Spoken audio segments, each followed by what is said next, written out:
Parking lang muna ako dito mga ka-healthy collectibles at syempre konting papogi na rin. Hay! Pupunta nga pala ako ngayon dito sa may Calvo Museum sa may Escolta Street, Manila. So, yung building na yan, kakanan na lang ako dyan. Pero bago yan, mag-i-intro muna ako mga ka-healthy collectibles.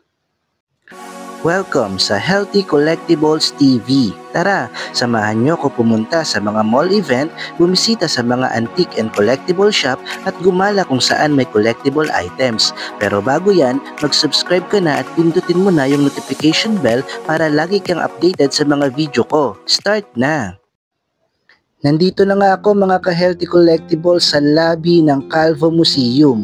Pero medyo minalas lang kasi sabi nung guard, magja-general cleaning daw sila ngayon at hindi pwedeng pumasok. So cancel muna and then tinanong ko na rin kung magkano yung entrance, 100 pesos lang naman. And then sa student merong discount pero hindi ko natanong kung magkano.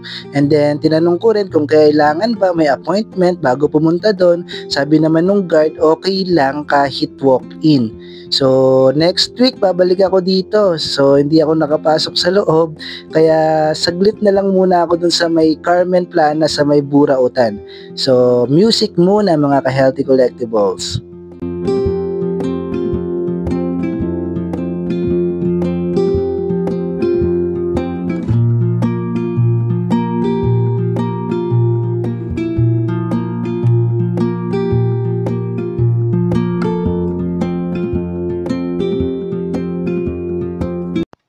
At nandito na ako sa Carmen Planas, sa Burautan, sa may Divisoria.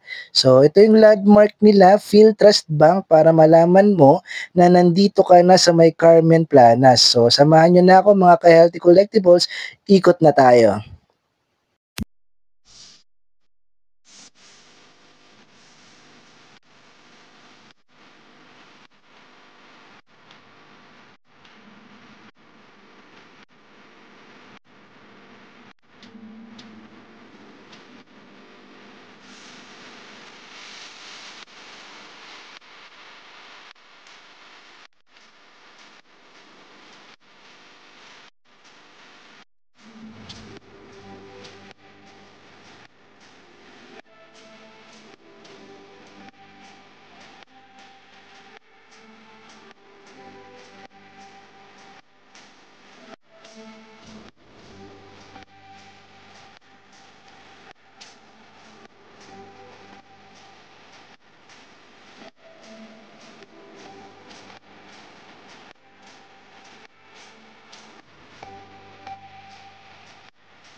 Mga ka-healthy collectibles, yun nga, sarado yung Calvo Museum. So, hindi muna ako natuloy doon, pero sumaglit na lang ako ng Carmen Planas guys. Tumingin ako ng mga collectible items.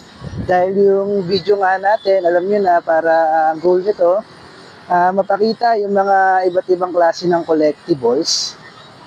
So yun, hopefully na next week na bukas na yung Calvo Museum. May entrance nga pala doon mga ka-healthy collectibles, 100 pesos. Then sa student may discount pero hindi ko natanong. Then close sila ngayon kasi nga nililinis daw. General cleaning daw, naka-open yung mga glass. Yun nga, para sa mga hindi nakakaalam, yung Calvo Museum sa may Escolta sa Manila, Bali, museum siya ng mga battle collectibles and then mga lumang pahayagan.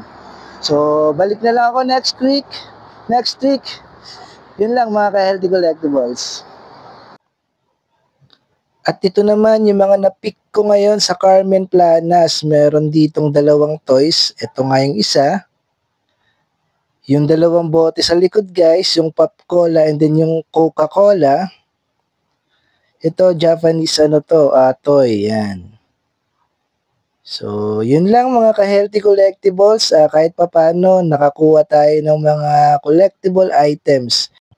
Then, sana next week, swertehin na ako na makapasok ng Calvo Museum para maipakita naman sa inyo mga ka-healthy collectibles, yung mga lumang bote at pahayagan. So, see you guys! Thanks for watching mga ka-healthy collectibles at kung nag-enjoy ka sa video na to, mag-subscribe ka na para ma-inspired naman ako na gumawa pa ng ganitong klase ng content. See you on next video.